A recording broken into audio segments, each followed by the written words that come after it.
bom? Eu me chamo Job Fonseca, sou professor de Biologia e de Ciências e vou falar hoje sobre a classificação dos seres vivos. Lembrando que esse vídeo ele é direcionado para estudantes do ensino fundamental. Daí eu não vou me aprofundar nas diferentes formas de classificação, né, e sobre detalhes da classificação biológica, sobre as controvérsias que existem nessas classificações. Eu vou dar um panorama bem geralzão, mostrando a hierarquia das categorias taxonômicas e como a gente faz e entende o sistema binomial de classificação das espécies. Espero que vocês gostem, tá ok? Vamos começar então? A tentativa de organizar a diversidade biológica para que a gente possa compreender melhor, para que a gente possa tornar mais sistemática a nossa compreensão da natureza, melhorar a comunicação sobre essa diversidade, ela vem de longa data. Aristóteles, por muito considerado o primeiro biólogo, ele já tentava ordenar os seres vivos, né, de acordo com alguns critérios. É bem verdade que ao longo da história do nosso estudo da natureza, outras tentativas aconteceram para ordenar a diversidade biológica. Mas quem se destaca é um estudioso chamado Linneu, aqui eu estou aportuguesando o nome dele, e ele propõe uma classificação no século XVIII que a gente usou como base para montar a que a gente, pelo menos no ensino básico, usa até os dias de hoje nos livros, que é essa que está sendo mostrada aí para vocês. Ele ordenou, de acordo com as características semelhantes entre os seres, a formação de grupos, que tem entre si uma situação de hierarquia. Daí você tem, por exemplo, o grupo onde os seres têm maior similaridade, que é o grupo da espécie. E aí, conforme a gente vai considerando cada vez indivíduos mais diferentes, a gente vai considerando agrupamentos ou categorias taxonômicas mais abrangentes: gênero, família, ordem, classe, filo, reino. Na verdade, o Linneu não propôs todas elas. Depois a gente foi acrescentando. E esse domínio aí é mais recente e é uma classificação meio à parte, mas que nesse slide vocês estão vendo então está sendo colocado junto com essa classificação em reinos, mas que obedecem critérios diferentes na forma de classificar os seres vivos. Tá? E não é tão interessante, mas a gente vê assim às vezes nos livros didáticos, e é por isso que eu trouxe para vocês. Hoje a gente não classifica apenas pelas semelhanças anatômicas, a gente escolhe características que reflitam a ancestralidade comum, ou seja, o parentesco evolutivo, já fazendo uma classificação aos moldes da proposta de Darwin de ancestralidade comum entre os seres vivos lá no século XIX.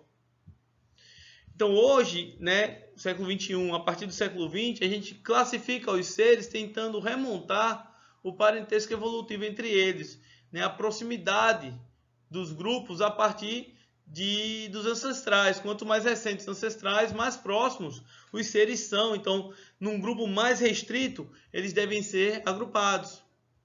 Dentro desse contexto, por exemplo, a espécie que detém indivíduos que podem cruzar e gerar descendentes seria o grupo que detém indivíduos mais próximos evolutivamente, ou seja, que tem um ancestral mais recente. E essa ancestralidade vai sendo cada vez mais antiga, né, mais remota, conforme a gente vai caminhando em direção à categoria taxonômica reino. Você vê que tem no reino, aqui ó, nessa faixa, um maior número de diversidade de seres. Por quê? Porque mais tempo aquela espécie ancestral se diversificou ao longo, né, das gerações e foi gerando seres cada vez mais diferentes. Então, no sentido de espécie em direção ao reino, você tem um aumento da diversidade biológica. Por quê? Porque diminui o parentesco evolutivo. Porque mais antigo é o ancestral que a gente leva em consideração para montar esse agrupamento. Do reino em direção à espécie, mais próximos os seres são do ponto de vista evolutivo, ou seja, mais recente é o último ancestral que os uniu, e mais semelhança eles têm. Não só do ponto de vista anatômico, mas do comportamento, da fisiologia, das moléculas. É assim que a gente classifica os seres nas categorias taxonômicas. Outro ponto muito importante do trabalho de Linneu que a gente usa é adotar um nome único para a espécie. Então aqui eu escolhi, por exemplo, o nome científico Aedes aegypti. Às vezes esse nome é meio complicadinho, porque ou ele é em latim ou latinizado. Essa língua, por ser uma língua morta, ela não sofre mais mudança, não vai ter mais um acordo para mudar o latim, por exemplo. Então, Aedes aegypti é assim hoje, foi assim quando foi descrito a primeira vez e será assim daqui para frente. Não vai mudar.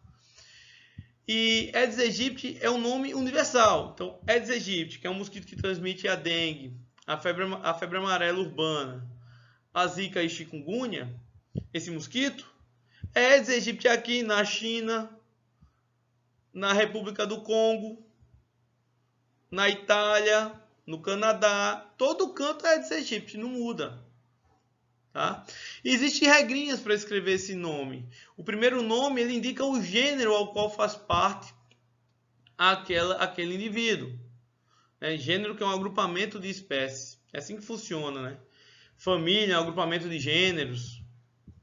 Essa é a questão hierárquica que eu estava comentando com vocês no slide anterior. Esse primeiro nome ele tem que ser escrito com inicial maiúscula. E o segundo nome, que a gente chama epíteto específico, ele tem que ser escrito com inicial minúscula. Então, o panorama é esse aí. Ó.